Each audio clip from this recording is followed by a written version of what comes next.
తెలుగు రాష్ట్రాల్లో అతిపెద్ద lift manufacturer lifts ట్రై.com dealership కూడా ఇవ్వబడును. Welcome to Suman TV. నేను మీ సుమన్ టీవీ. మన జీవితంలో తెలియకుండానే మనకు సంబంధించినటువంటి పర్సనల్స్ వేరే వాళ్ళకి చెప్పేటప్పుడు జీవితం తెలియకుండానే మన చేతిలో నుంచి వెళ్ళిపోతూ ఉంటుంది. కొన్ని సీక్రెట్స్ డెఫినెట్గా మన దగ్గరే ఉంచుకోవాలి. విదురు నీతిలో కూడా చెప్తారు, ఏ విషయాలు ఎవరికి చెప్పాలి, ఏ విషయాలు ఎవరికి చెప్పకూడదు అనేటువంటిది.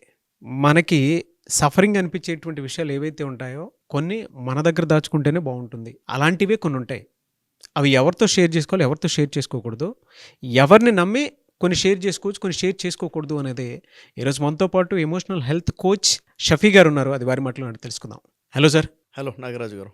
సార్, ఎప్పుడైతే మన జీవితానికి సంబంధించినటువంటి ఏ చిన్న విషయమైనా సరే ఎదుటోళ్ళకి చెప్తే దాని అడ్వాంటేజ్ తీసేసుకొని మన జీవితాన్ని కంప్లీట్గా డ్యామేజ్ చేసేస్తూ ఉంటారు. అవును. ఎలాంటి సీక్రెట్స్ చెప్పకూడదు అంటారు సార్ అసలు? అంటే ఇక్కడ వాస్తవం ఏంటంటే ప్రతి మనిషి జీవితంలో రహస్యాలు ఉంటాయి. నా జీవితం సీక్రెట్స్ లేవని ఎవరు అనలేరు అసలు. ప్రతి వ్యక్తి అది తన పర్సనల్ లైఫ్కి సంబంధించి ఉండొచ్చు, ఫ్యామిలీ లైఫ్కి సంబంధించి ఉండొచ్చు, ప్రొఫెషనల్ లైఫ్కి సంబంధించి ఉండొచ్చు. సీక్రెట్స్ ఖచ్చితంగా ఉంటాయి. అయితే మరి సీక్రెట్ అంటే రహస్యం కదా, అది సీక్రెట్ కదా. సీక్రెట్ ఎవరికి చెప్పొచ్చు అంటే అసలు అది సీక్రెట్ ఒకళ్ళకి చెప్తే సీక్రెట్ ఎలా అవుతుంది? అవునా? ఈ విషయాన్ని మనం మర్చిపోతాం.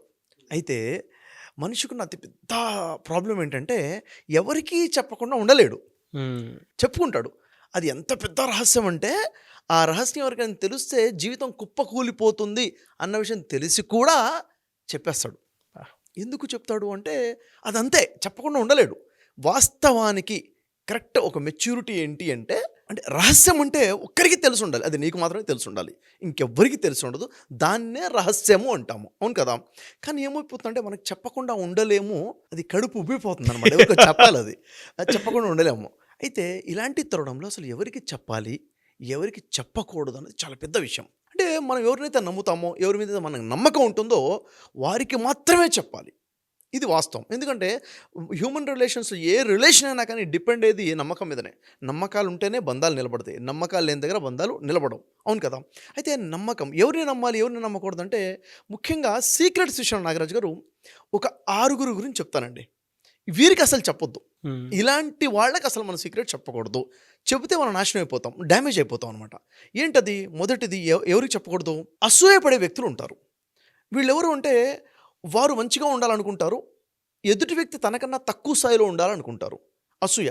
ఎదుటి వ్యక్తి డెవలప్ అవుతున్నాడు అనుకోండి, గ్రోత్ అవుతున్నాడు అనుకోండి, ఏమాత్రం తట్టుకోలేడు అనమాట. తనకు ఒక రకమైనటువంటి బాధ మొదలైపోతుంది, ఒక రకమైనటువంటి యాంగ్జైటీ మొదలైపోతుంది. వాడు డెవలప్ అయిపోతున్నాడు.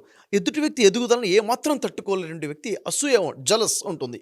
ఇలాంటి వాళ్ళకి కనుక మీ సీక్రెట్ తెలిస్తే ఖచ్చితంగా మిమ్మల్ని డ్యామేజ్ చేయడానికి ఉపయోగిస్తారు. అంటే మీకు తెలియకుండానే గుంతలు తవ్వేస్తుంటారు, మిమ్మల్ని డిఫేమ్ చేస్తుంటారు. ఎందుకంటే మీరు పడిపోవాలి, మీరు ఎదగకూడదు, ఏ విధంగా కూడా మీరు డెవలప్ అవ్వకూడదు. పేరు ప్రఖ్యాతల విషయంలో అయినా కానీ, ఆర్థికంగా అయినా కానీ, పొజిషన్లో అయినా కానీ మీరు డ్యామేజ్ చేయడానికి కావాల్సిన ప్రయత్నాలన్నీ చేస్తారు, వీరికి గనక మీ సీక్రెట్ తెలిస్తే. అయితే వీళ్ళు ఎక్కడ ఉంటారు? ఎక్కడో మీ శత్రువులుగా ఉండరు, మీ స్నేహితులుగానే ఉంటారు, మీ పక్కనే ఉంటారు. గుంటలన్నీ తవ్వేసిన తర్వాత తవ్వింది వీడే అన్న విషయం కూడా అర్థం కాదు, అలా పక్కనే ఉండేసి. ఎందుకు శత్రుత్వంతో చేస్తారా నాగరాజు గారు? కాదు, చేరు. ఇక్కడ ఎనిమి ఏం లేదు, అసూయ అంతే. తట్టుకోలేడు వాడు, తట్టుకోలేనివాడు మీ మంచి చూడలేడు, కాబట్టి మీ చెడు కోరుకుంటూ ఉంటాడు. సో ఇలాంటి భావన, జలస్ ఫీలింగ్ ఉన్న వాళ్ళని పసిగట్టాలి, పసిగట్టి చాలా అప్రమత్తంగా ఉండాలి. ఇలాంటి వారి ముందు మనం ఏ సీక్రెట్ కూడా రివీల్ చేయకూడదు. మొదటి వ్యక్తి. రెండో రకమైన వ్యక్తులు ఎవరు? అతిగా మాట్లాడే అలవాటు ఉంటుంది, ఎప్పుడు కూడా ఏదో మాట్లాడుతూనే ఉంటారు, సొల్లు కబుర్లు చెప్తూ ఉంటారు. వీళ్ళు ప్రతిదీ మాట్లాడుతూ అసలు వీళ్ళ బ్రెయిన్లో ఏ ఫైల్ కూడా ఓపెన్ అవ్వకుండా ఉంటుంది, ప్రతిదీ మాట్లాడేస్తుంటారు. ఎక్కువ ఇది మాట్లాడొచ్చా, ఇది మాట్లాడకూడదా అన్న భావన ఏమీ ఉండదు. ఇలాంటి వాళ్ళకి మీ సీక్రెట్స్ తెలిస్తే ఇది సీక్రెట్, ఇది చెప్పకూడని విషయం అన్న భావన ఏమాత్రం ఉండదు. అన్నీ చెప్తున్నట్టుగానే, సాధారణ విషయాలు చెప్పినట్టుగానే ఈ సీక్రెట్స్ కూడా చెప్పేసి అదొక ఎంజాయ్ చేస్తుంటారు అంతే. దానివల్ల మిమ్మల్ని డ్యామేజ్ చేయాలని ఆలోచన ఉండదు, వీళ్ళకి అసూయ ఉండదు. కాకపోతే వీళ్ళకి మాట్లాడే అలవాటు, అతిగా మాట్లాడే అలవాటు, అతివాగుడు అంటారు. ఈ సొల్లుగా మాట్లాడుతుంటారు కదా.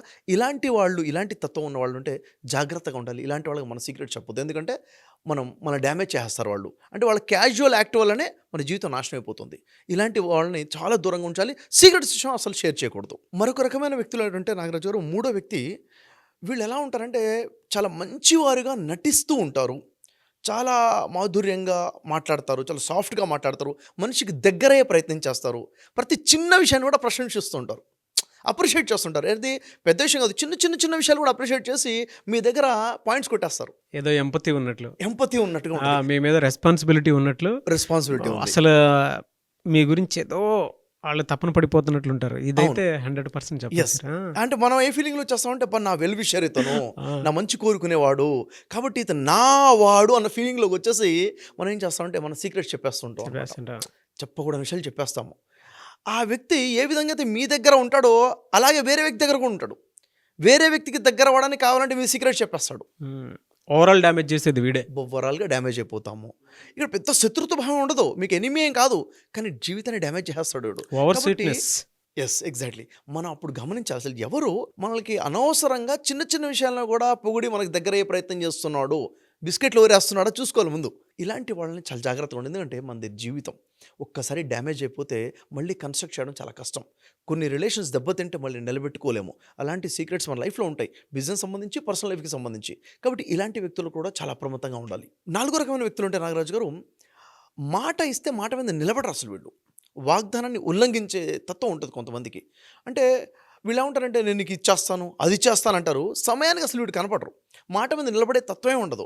ఇలాంటి వాళ్ళు మన దగ్గరకు వచ్చేసి ఎలా మాట్లాడతారంటే, ఇది నేను అసలు ఎవరికి చెప్పను, సీక్రెట్ అంటే సీక్రెటే, నేను మాట ఇస్తున్నాను అంటారు. అతను మాట ఇస్తున్నాడు కదా అని చెప్పేసి మనం నమ్మి మనం వాళ్ళకి ఏదో చెప్పేస్తాం. మాట మీద నిలబడే తత్వమే వాళ్ళ దగ్గర ఉండదు. మన లైఫ్లో కనుక ఎప్పుడైనా ఏదైనా ఒక విషయంలో ఒక వ్యక్తి మాట ఇచ్చి తప్పాడు అన్న సంఘటన ఒక్కసారి జరిగిందంటే రెడ్ లెటర్స్తో రాసేసుకోవాలి, ఇతను మాట మీద నిలబడేవాడు కాదు. కాబట్టి మనకిచ్చే మాట మీద నిలబడ్డు, కాబట్టి వీళ్ళకి సీక్రెట్ చెప్పకూడదు. ఇక్కడ నాగరాజు గారు మాట ఇవ్వటం అంటే అసలు మన ఎమోషన్స్ని తను అర్థం చేసుకొని మన ఎమోషన్స్కి వాల్యూ ఇవ్వగలగాలి. అంటే ఎంపతి ఉండాలి తన దగ్గర. అంటే నేను ఏ సిచ్యువేషన్లో ఉన్నాను, నేను ఎలాంటి పెయిన్లో ఉన్నాను, ఎలాంటి హ్యాపీనెస్లో ఉన్నాను, నా మూడ్ తనకు అర్థమయ్యి దానికి వాల్యూ ఇవ్వగలగాలి. అలాంటి వ్యక్తి ఉండాలి. అలా కాకుండా మన ఎమోషన్స్ని కేర్ చేయకుండా తనకు తగ్గట్టుగా ముందుకెళ్ళిపోతున్నాడు అంటే మనం డ్యామేజ్ చేస్తాడు. కాబట్టి వాగ్దాన భంగం అయినా కానీ, మన ఎమోషన్స్ అర్థం చేసుకునే వ్యక్తి అయినా కానీ, ఇలాంటి వ్యక్తి ఉన్నాడు అంటే మాత్రం చాలా అప్రమత్తంగా ఉండాలి. ఇలాంటి వాళ్ళకి ఎలాంటి సీక్రెట్స్ చెప్పకూడదు. ఇంకా నాగరాజు గారు 5వ రకమైన వ్యక్తులు ఎవరంటే, వీళ్ళు చాలా ఇంట్రెస్ట్గా ఉంటారు. ప్రతి ఈ విషయం మీద ఇంట్రెస్ట్ ఉంటుంది వీళ్ళకి, ఆసక్తి ఎక్కువగా ఉంటుంది, ఉత్సాహం ఎక్కువగా ఉంటుంది, ప్రతిదీ తెలుసుకోవాలన్న ఆలోచన ఉంటుంది. అదేంటి, ఇదేంటి, ఎప్పుడు వస్తారు, ఎలా వస్తారు, ఏం చేస్తారు, ఎలా చేస్తారు, ఎందుకు చేయలేదు, ప్రతిదీ తెలియదు వాళ్ళకి. ఏదైనా మనం వాళ్ళకి తెలియలేదు, చెప్పలేదు అంటే ఇంకా వాళ్ళు తట్టుకోలేదు. గాలి ఆడపోతే ఎలా ఉంటుందో, మనిషికి ఆక్సిజన్ అందకపోతే అలా అయిపోతుంటారు అనమాట. వెంటనే తెలుసుకోవాలి, అదేంటో తెలుసుకోవాలన్న ఆలోచనలు ఉంటారు. ఇలాంటి వారుతో మనం ఏం చేయాలంటే ఓపెన్గా మాట్లాడకూడదు, కొంచెం డిస్టెన్స్ మెయింటైన్ చేయాలి. ఇలాంటి వాళ్ళు ఎక్కువ క్వశ్చన్స్ అడుగుతుంటారు కదా, ఇదేంటి అదేంటి అని అడుగుతున్నప్పుడు లింకింగ్ క్వశ్చన్స్లో మనకు తెలియకుండానే, మనకి ఇష్టం లేకపోయినా కొన్ని విషయాలు చెప్పేస్తాం, మనకు తెలియకుండా మన సీక్రెట్స్ బయటకు వచ్చేస్తుంటాయి. కాబట్టి ఇలాంటి వాళ్ళు మీ సర్కిల్లో కనుక ఉంటే, అతిగా ప్రశ్నించి అతి ఆసక్తి చూపించి అన్ని విషయాలు తెలుసుకునే ప్రయత్నం చేసేవాళ్ళు కనుక ఉంటే వీళ్ళతో దూరంగా ఉండడం చాలా మంచిది. మనం అనుకోకుండానే మన సీక్రెట్స్ చెప్పేస్తుంటాం, తెలిసిపోతుంటాయి. ఇక్కడ నర్మగర్భంగా ఉంటారు కొంతమంది, అసలు బయట కూడా పడరు, మీకు అసలు అర్థం కూడా కారు. బట్ వాళ్ళ దగ్గర ఉండేటువంటి మిస్టేక్స్ మాత్రం కామన్ మిస్టేక్స్. నేను మీరు చెప్తున్నారు కాబట్టి చెప్తున్నాను సార్. కొంతమంది అంటే నిజంగానే అటువంటి వాళ్ళ ముందు చెప్పకూడదు, ఓవర్ స్వీట్ కోట్ వేస్తారు మన ముందు. అవును, చాలా టూ మచ్ చేసేస్తారు. మీకు తెలియదా, మీకోసమే కదా నేను ఇంత చేసింది, మీకోసమే కదా నేను ఇదంతా చేసింది అని ఎప్పుడైతే స్టార్ట్ చేశారో ఇంకా అక్కడి నుంచి స్టార్ట్. అంటే దాని వెనక చాలా అర్థాలు ఉంటాయి, చాలా అర్థాలు ఉంటాయి. ఇట్స్ ప్రీ ప్లాన్ గేమ్ అని డిసైడ్ అయిపోవచ్చు మనం. అవును. సో ఇలాంటి వాళ్ళకి మనం డిస్టెన్స్ మెయింటైన్ చేయడం చాలా అవసరం. ఎందుకంటే వాళ్ళతో పాటు క్లోజ్గా ఉండి సీక్రెట్స్ చెప్పకుండా ఉండలేం, మనకు తెలియకుండా చెప్పేస్తుంటాం. కొంచెం డిస్టెన్స్ మెయింటైన్ చేయాలి. ఏమో సార్, సడన్గా బాధ వచ్చిందంటే టక్కన ఎవరితో షేర్ చేసుకోవాలని చెప్పేసి మనకేమో ఆగదు, ఎవరో ఒకరు పక్కన వచ్చి కూర్చుంటారు. ఇప్పుడు మీరు చెప్పారు కాబట్టి మనకు కొన్ని విషయాలు అర్థం, ఏది చెప్పాలి ఏది చెప్పకూడదు అనేటువంటి దాని మీద క్లారిటీ వస్తుంది. అవును, అదే మామూలుగా అయితే మనకు అనిపించింది చెప్పేస్తాం అంతే. అది యాక్చువల్గా చాలా అప్పుడు డ్యామేజ్ అవ్వదు, తర్వాత డ్యామేజ్ అవుతుంది చాలా. అది ఎప్పుడైతే బయటకు వస్తుందో, తెలియకూడని వ్యక్తికి తెలిసిపోతుందో చాలా డ్యామేజ్ అయిపోతుంది. ఇంకా చివరిగా 6వ రకమైన వ్యక్తి ఎవరికి చెప్పకూడదు అంటే, నిజాయితీ లేనటువంటి వ్యక్తులు ఉంటారండి. అంటే ఫర్ ఎగ్జాంపుల్, ఎదుటి వ్యక్తి జీవితంని తన జీవితంగా చూడగలగాలి. ఎందుకంటే ఇప్పుడు నా కోసం నేను మంచి కోరుకుంటాను, నా రెస్పెక్ట్ నేను కోరుకుంటాను, నేను హుందాగా ఉండాలనుకుంటాను. అలాగే నాతో పాటు ఉన్న మీరు కూడా అలా ఉండాలని కోరుకోవాలి కదా. అంటే ఒక వ్యక్తిని అలా ఇష్టపడాలి, అతనే నిజమైన ఫ్రెండ్ అనొచ్చు, నిజమైన రిలేషన్ అంటాం, దానికి వాల్యూ ఉంటుంది. అలా కాకుండా నాకు ఏ కాసింత లాభం జరుగుతుందన్నా కానీ మీ విషయాలు నేను బయట పెట్టేస్తాను. నిజాయితీ ఉండదు, వాళ్ళు మాట మీద నిలబడేవాళ్ళు కాదు. ఇలాంటి వాళ్ళతో చాలా జాగ్రత్తగా ఉండాలి. ఫర్ ఎగ్జాంపుల్ మీరున్నారు, మీ గురించి సీక్రెట్స్ నాకు తెలుసుకోవాలి, మీ క్లోజ్ ఫ్రెండ్స్ ఓ నలుగురు ఉన్నారనుకోండి, దాంట్లో ఎవరో ఒకళ్ళు ఈ నిజాయితీ లేనటువంటి వాళ్ళు ఉంటే నేను వాళ్ళతో ఫ్రెండ్షిప్ చేస్తాను, నేను వాళ్ళకి పార్టీస్ ఇస్తాను, చిన్న చిన్న గిఫ్ట్స్ ఇస్తాను, వాళ్ళని అప్రిషియేట్ చేయడం మొదలు పెడతాను. అంటే అతను ఏమైపోయాడు, నాకు కొంచెం క్లోజ్ వల్ల నేను ఇచ్చే సమయము, నేను ఇచ్చే పార్టీస్, గిఫ్ట్స్ వల్ల తన నిజాయితీని కోల్పోయి మీ సీక్రెట్స్ నాకు చెప్పేస్తుంటాడు. అలాంటి వ్యక్తి మీ పక్కన ఉన్నప్పుడు ఎంత జాగ్రత్తగా ఉండాలి చెప్పండి. ఎంత నిజాయితీగా ఉన్నాడు అన్నది మనం పసిగట్టుకోవాలి. ఎందుకంటే మాట అనేది జీవితాన్ని నిలబెట్టేది, అదే మాట జీవితాన్ని కుప్పగూల్చేది కూడాను.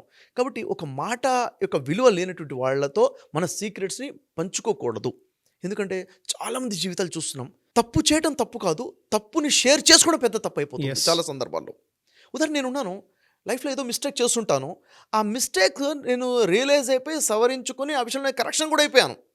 కానీ ఆ మిస్టేక్ నేను ఎవరితో షేర్ చేసుకోవడం వల్ల, వాడు ఎవరికో షేర్ చేయడం వల్ల ఏమైపోతుంది, నేను కరెక్షన్ చేసుకున్న తర్వాత కూడా డ్యామేజ్ అయిపోతుంది. ఫర్ ఎగ్జాంపుల్, నా కోపంలో ఎవరినో ఒకటి అన్నాను అనుకోండి, అన్న తర్వాత నేను రియలైజ్ అయిపోయాను అలా అంటాం తప్పని చెప్పేసి అతను నేను కలిశాను, మొత్తం అయిపోయింది. కానీ నిన్ను అలా అన్నాడ్రా అని చెప్పేసి ఈ విధంగా ప్రాబ్లమ్ని క్రియేట్ చేసేవాళ్ళు కూడా చాలా ఉంటారు. సో ఎప్పటికి కూడాను సీక్రెట్ అంటే అది సీక్రెట్గానే ఉండాలి, పంచుకోకుండా ఉండే ప్రయత్నం చేయాలి, ఆ స్థితప్రజ్ఞత మనలో ఉండాలి. లేదు అనుకుంటే మాత్రము అసలు ఎవరితో చెప్పాలి, ఏది చెప్పాలి, ఏ మోతాదులో చెప్పాలో కూడా క్లారిటీ ఉండాలి. లేకపోతే మనం ఎంత గొప్ప స్థాయికి వెళ్ళినాక నాగరాజు గారు ఒకేసారి కుప్పగొలిపేది ఇలాంటి పనుల వల్లనే. సో సీక్రెట్ ఈజ్ సీక్రెట్, రహస్యం అనేది రహస్యంగానే మెయింటైన్ చేయాలి. ఇలాంటి వాళ్ళకి చెప్పకూడదు. ఈ లక్షణాలు లేనటువంటి నమ్మకస్తులు ఎవరైతే ఉంటారో వాళ్ళకి ఖచ్చితంగా మనం చెప్పాలనుకున్న విషయం చెప్పొచ్చు, ఆ మోతాదులో చెప్పొచ్చు. పిల్లలకి ఎటువంటి నేర్పించాలి అనుకునేటువంటి వాళ్ళు ఉంటారు, పేరెంట్స్. అవును. పిల్లలు తెలుసుకోవాలి కూడా, అంటే లైఫ్ స్కిల్స్. ఎగ్జాక్ట్లీ. సో దానికి ఏమైనా స్పెషల్ క్లాసెస్ ఉన్నాయండి మీ దగ్గర? ఉంటాయి సార్ నాగరాజు గారు. ఎలా అంటే ఈ ఇవన్నీ కూడా కమ్స్ అంటారు లైఫ్ స్కిల్స్ కదా. అది ఎలా మాట్లాడాలి, ఎలా మాట్లాడకూడదు, ఏం చెప్పాలి, ఏం చెప్పకూడదు, ఇవన్నీ కూడా లైఫ్ స్కిల్స్. వీటన్నిటికి సంబంధించి ఈ ఎడ్యుకేషన్ పేరెంట్స్ ఇవ్వకపోవచ్చు, స్కూల్లో టీచర్స్ ఇవ్వకపోవచ్చు, కానీ ఈ లైఫ్ స్కిల్స్ నేర్పడం కోసం మనం కొన్ని వర్క్షాప్స్ ప్లాన్ చేసాము. దీనికి సంబంధించి స్పెషల్గా 12 hours వర్క్షాప్ ఉంది. దీంట్లో ఒక స్టూడెంట్ ఎలా ఆలోచించాలి, లైఫ్లో గోల్స్ ఎలా పెట్టుకోవాలి, తన హ్యాబిట్స్ ఎలా ఉండాలి, బిహేవియర్ ఎలా ఉండాలి, ఆలోచన విధానం ఎలా ఉండాలి, ఇవన్నిటికి సంబంధించి 12 hours ఆన్లైన్ వర్క్షాప్ ఉంది. ప్రతి పేరెంట్ కూడా ఈ వర్క్షాప్ తీసుకుని వారు చుట్టమే కాకుండా పిల్లలతో కూడా చూపించాలి. ఎప్పుడైతే చూపిస్తారో ఓహో జీవితం ఇదా, ఇలా ఉండాలా, ఇలా ఉండకూడదా అన్న విషయం వాళ్ళకి తెలుసుకుంటారు. లైఫ్లో తప్పులు తక్కువ చేస్తారు, సక్సెస్ అయ్యే రేట్ ఎక్కువగా ఉంటుంది. చాలా మంది అంటే ఆన్లైన్ అని చెప్తున్నారు మీరు, కొంతమంది మీరు కూడా వస్తే బాగుంటుంది అనుకున్నటువంటి వాళ్ళు కూడా అడుగుతున్నారు. ఎస్, వాళ్ళకి ఎలా అంటే వాళ్ళకి కూడా కుదిరితే టైం ఖచ్చితంగా. అంటే ఎవరైనా ఇలాంటి ఏదన్నా ఎమోషన్స్ బెటర్మెంట్ కోసమో, హెల్దీనెస్ కోసమో, ఇంకా లైఫ్లో క్లారిటీ కోసమో ఎవరైనా పర్సనల్ అపాయింట్మెంట్ కావాలనుకుంటే కాంటాక్ట్ చేయొచ్చు. అలాంటి వాళ్ళకి మనం సపోర్ట్ చేద్దాము, పర్సనల్గా టైం ఇద్దాము. 1 hour 2 hours వారి రిక్వైర్మెంట్ని బట్టి వాళ్ళ లైఫ్లో వాల్యూ యాడ్ చేయడమే మన యొక్క లక్ష్యము. తప్పకుండా ఆన్లైన్ కోర్స్ తీసుకోవడం ద్వారా ఎప్పుడైనా ఎన్రోల్ చేసుకోవచ్చు. ఎప్పుడు కూడా అందుబాటులో రికార్డెడ్ ప్రోగ్రామ్ ఉంటుంది కాబట్టి ఎన్రోల్ చేసుకుని వాళ్ళు వర్క్షాప్ ఈ ఆన్లైన్ క్లాస్ అటెండ్ అవుతే చాలా యూజ్ అవుతుంది వాళ్ళకి. ఆన్లైన్ క్లాస్ ఉంటుంది, రికార్డెడ్ ఉంటుంది, మీరు ఎప్పుడైనా సరే అటెండ్ అవ్వచ్చు. సో స్క్రీన్ మీద ఎమోషనల్ హెల్త్ కోచ్ షఫీ గారి కాంటాక్ట్ నెంబర్ కనిపిస్తుంది, దాన్ని మీరు కాలర్ మెసేజ్ వాట్సాప్ చేసినా సరే మీరు అపాయింట్మెంట్ బుక్ చేసుకోవచ్చు. లేదు అనుకుంటే ఈ క్లాసెస్ ఎన్రోల్ చేసుకోవచ్చు. మీ పిల్లలకు కావాల్సిన క్లాసెస్ ఇవే. అండ్ ఇలాంటి మరిన్ని వీడియోస్ కోసం మా ఛానల్ ఫాలో అవ్వండి. Thank you so much Shafi గారు. వెల్కమ్ అండి, థ్యాంక్ యూ.